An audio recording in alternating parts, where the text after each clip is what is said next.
we didn't think we could talk about the future of impact without talking to and listening to the future. And so as the Polyphony Orchestra exits, I want to invite you to turn your eyes to the screens for a message from 12-year-old Belden, who is in grade 6 at Shining Hope for Communities Kibera School for Girls. And I hope if you are as moved by Belden as I expect you to be, that afterwards you will find Kennedy and Jess Odede, the founders of Kibera. Where are you, Kennedy and Jess? You're here somewhere. Yes, there they are. I hope that you will find Kennedy and Jess to thank them for empowering as well as protecting girls like Belden. So please, listen to Belden's story. From the Kibera School for Girls, part of Shining Hope for Communities, is Belden Atieno, ready to present the flowing dream. Welcome.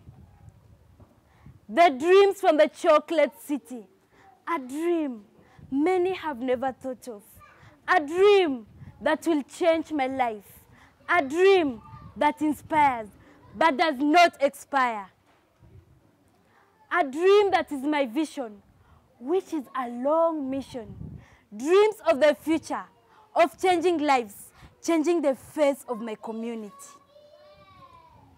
Like a star, I will shine, moving beyond my scars and reaching out to the stars. For sky is not the limit, it's part of my journey. A professor I will be, helping children from the slums, enabling them to become great people. For slum is my identity, but not my destiny. A leader I will be. I will make peace in Kenya and make people to be safe and help them to have opportunities.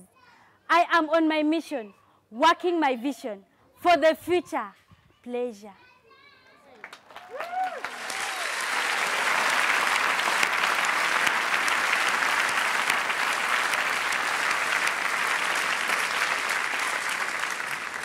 So I hope, Kennedy and Jess, you will go back to Kibera and tell Belden that she also got a rousing round of applause, and that I will be very proud if my daughter grows up half as fierce as Belden clearly is. I first met Kennedy at the Clinton Global Initiative University, and have continued to be so proud of all the work that he has been able to do with so many of you on behalf of all of us. And to help highlight some of the other remarkable work that CGI Commitment makers have done to ensure that every child has the opportunities that I know Mark and I hope to provide to our daughter. We want to have a series of brief, but I expect quite powerful Skype conversations with students from across the world. I will stop moving my head around and look directly at the screen in front of me so that I'm actually looking at the person that I'm having the conversation with. So please forgive me if it appears as if I'm ignoring the rest of you. I'm not. But I hope that you will turn your eyes to the screens. First, we'll hear from Ishweru, a senior at Woodinville High School in Washington State, who is learning computer science through TEALS, a Microsoft USpark program that brings technology industry volunteers into local high schools to teach computer science together with the classroom teachers. USpark's CGI Commitment that since 2012 has reached out to truly hundreds of millions of students across the world through both distance and in the classroom learning. So, hello, can you see me? Yeah, I can see you. Oh, terrific. So thank you for being with us today. And I think all of us here want to hear a little bit about you and why you think your education is so important to what you want to be when you grow up. So my first exposure was through my high school skills program. And one of the most important things I learned through this program was how can computer science programs be applied to real world situations. Because technology is in everything we do. But this practice is as a concept called the Internet of Things, which basically connects our everyday things to the internet so that they can communicate with one another and make our lives more efficient. But I want to go beyond that. I want to not only make our lives more easier, but also environmentally conscious and sustainable as well. And by using the power of technology, we can ameliorate the situation of our depleting environment. Computer science has changed our world, and it will continue to do so. And my goal is to be a part of these innovations that will shrink the size of our ecological footprint. Well, I'm sure there are lots of people in this room who may want to help you do that, and there are even more of us who certainly hope that you succeed in that. I see that you have 3 women sitting behind you. How does it feel to be a young woman with very clear and ambitious STEM ambitions? Well, this topic is quite personal to me as a young woman interested in something like computer science, which is not generally affiliated with women. But since the time of whenever Ada Lovelace wrote her first algorithm or Grace Hopper created the first compiler, women have proved their importance in the evolution of not only computer science, but all STEM-related fields. STEM as in science, technology, engineering, and math. And it's true that the gender gap has increased in the last 30 years, but today in our rapidly changing society, women are demolishing the barriers of female stereotypes.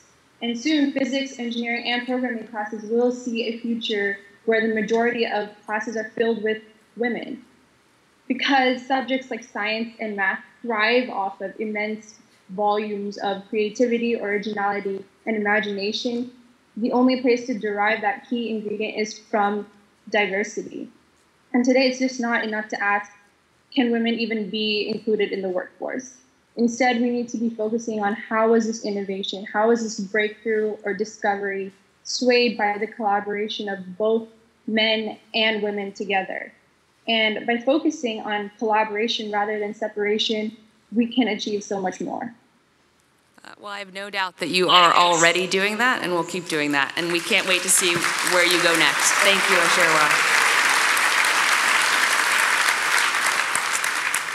Next, we're going to talk to someone who is a decade younger than Ashirwa, 7-year-old Stephanie in Ghana. Stephanie is a student in grade 3 at Nkwanta RC Basic School, one of the 72 government schools under the Making Ghanaian Girls Great, or MGC Cubed project.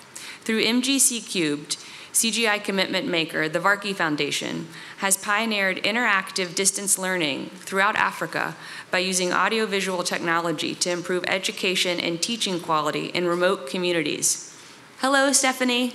Can you hear me? Hi. Hi, Stephanie. Thank you for being with us. Hi, and thank you for bringing your friends with you as well. So Stephanie, what's your favorite subject in school? My favorite subject in school are mathematics, English, and integrated science. Wow, I don't even think I knew what integrated science was when I was your age. I'm still not sure I know what integrated science is, Stephanie. But I love that you said mathematics first. I know kind of growing up is far in your future, but do you know what you want to be when you grow up? Yes. And what do you want to be? I want to become a medical doctor and a researcher. The reason why I want to become a medical doctor and a researcher is that I want to save children's lives. I have learned on television that most children in Ghana die before they are 5 years of age. So I want to become a medical doctor and a researcher so that I can research into the diseases that kill them, so that I can save their lives. And please.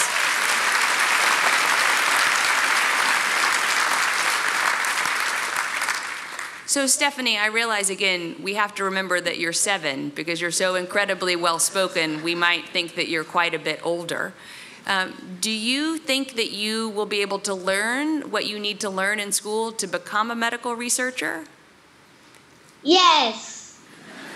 Yes, and you have enough teachers to be able to teach you what you need in the years ahead? Yes. Well, terrific. Well, then I think all we have to do here is to say good luck, and we hope that you'll keep us all posted, and we have no doubt that you are going to help save many, many children when you're just a little bit older. Thank you, Stephanie, and thank you to your friends behind you.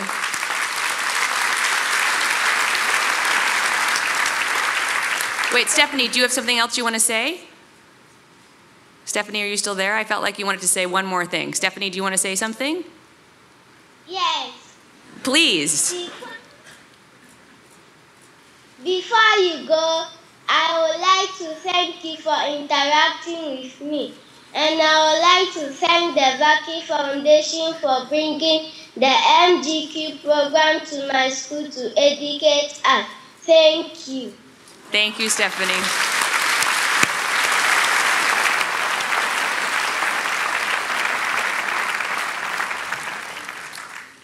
And so you don't think we only talk to young women and girls here, despite my evident biases.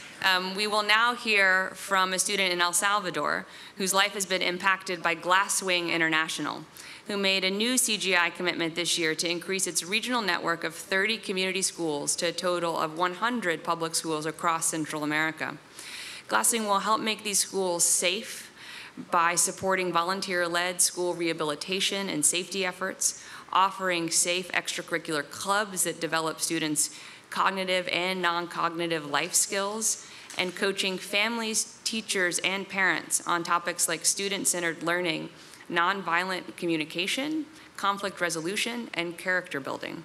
So please welcome Marvin, a 17-year-old student who studies at Complejo Educativo Walter Arturo Seundi. Hello. Hello, Chelsea. Thank you for being It's with an us honor for today. me to be here. Thank you. What do you hope for your education and your future in El Salvador?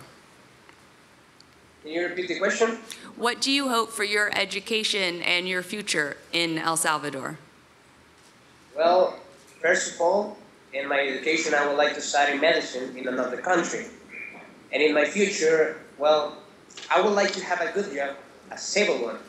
I would like to study medicine and write a poetry book. I would like to give support to all my family and help some of my friends. And actually, I don't need a lot of things. I just need to be happy and do all the things that I'm dreaming about. And why do you feel like you need to leave your country for medical school? Well, because I think that it's going to be better opportunities, not praise. But I always want to come back because if I want to be a doctor, it's to help people, but help people in my country. And what else do you think we need to know about education in El Salvador? Well, first of all, here education is, yes, it's good. And now that we have lessons in our school, everything is more fun. And I like to come to school. And, well, it helps a lot. And do you think that most of your friends feel the same way? I see that you brought a group of friends with you. Yes, all of them are in a club named Hope. They are teaching how to speak English, so next year they can have a job. And maybe they'll talk to us next year. Yes, maybe. Maybe. Well, thank you for sharing your story, and we're thrilled that you want to be a doctor, and hope that you'll consider coming to the United States for medical school so we can profit a little bit from your ambition before you go back home. Thanks. Thank you very much.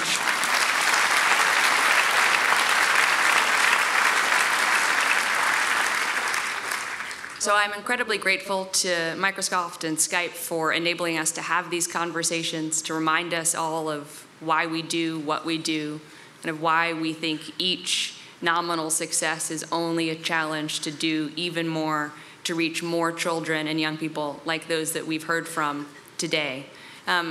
And I'm going to ask for your forbearance because we are now going to switch from Skype to a satellite feed to have a conversation with a young Syrian refugee who is currently living in the Zatari camp in Jordan, which is now the 4th largest city in Jordan. So please give a warm welcome to Mahmoud, who, as you see, is sitting in his Pelosio school, built by Pelosio with its partners, Relief International, UNICEF, and UNHCR, as part of their 2014 CGI Commitment. Pelosio uses easily deployable components that can be erected quickly and filled with local earth and rock material, utilizing a workforce primarily comprised of residents of whichever camp it might be working in. This school, where we currently are seeing Mahmoud, provides a safe space for 100 refugee children to access education in Zatari, with the objective that if this pilot proves as successful as Pelosio hopes it will, that it can be scaled to other zones in the camp, as well as other camps throughout the country. So please give a warm welcome to Mahmoud.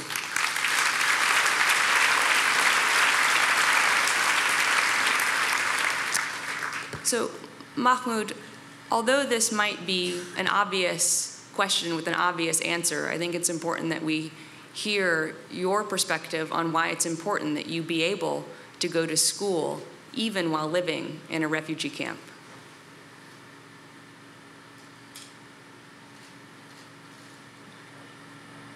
My name is Mahmoud. I am 17 years old. I am from Syria. I live in Jordan. I moved to Jordan in 2012 because of the war in my country. I am sad because I miss my home. If everybody feels a little blue from time to time because of the destruction in my home. And what does it mean to you to be able to go to school in the Zatari camp, in the Pelosio school?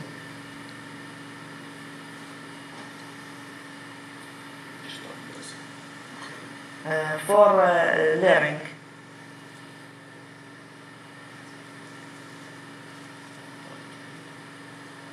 Yeah. Mahmoud, can you hear me? Can you hear us? Yes.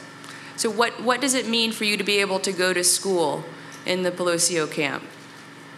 If you weren't studying, what else would you be doing in the camp?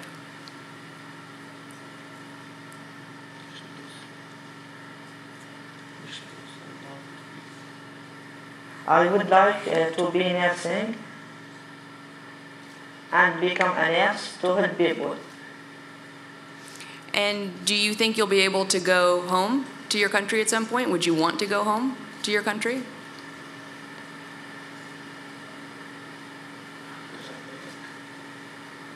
Yes. And do you think you'll be able to continue your education, whether you still are in Jordan or if at some point, hopefully, you do get to go home?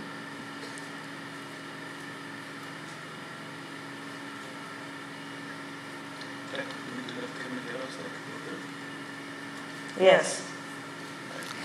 And what do you hope to be? What do you hope to be at the end of your education? What do you want to be when you're grown up? I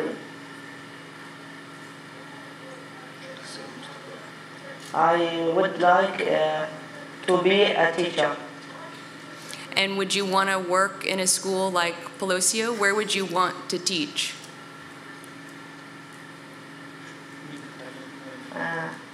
Teach the children in the schools. In refugee camps or back in Syria, or where would you want to teach? In Syria. Well, then I know that all of us hope that you are able to be a teacher in Syria to help other young children like yourself in the future. Thank you very much for sharing your story with us today. Thank you. Thank you. So I think, as you might have heard in the conversation that I was fortunate enough to share with Ursula Burns this morning, while it is important that we remain focused on what we can measure, what we must measure, to hold our ambitions to stretch as far as they can and to hold ourselves accountable against those, we must never forget the stories of the people, particularly the young people, who motivate those ambitions in our collective efforts. So thank you for allowing me to have this privilege today to talk to students across the world who are directly benefiting from all of the work that the CGI community is doing, in some ways directly and in other ways indirectly.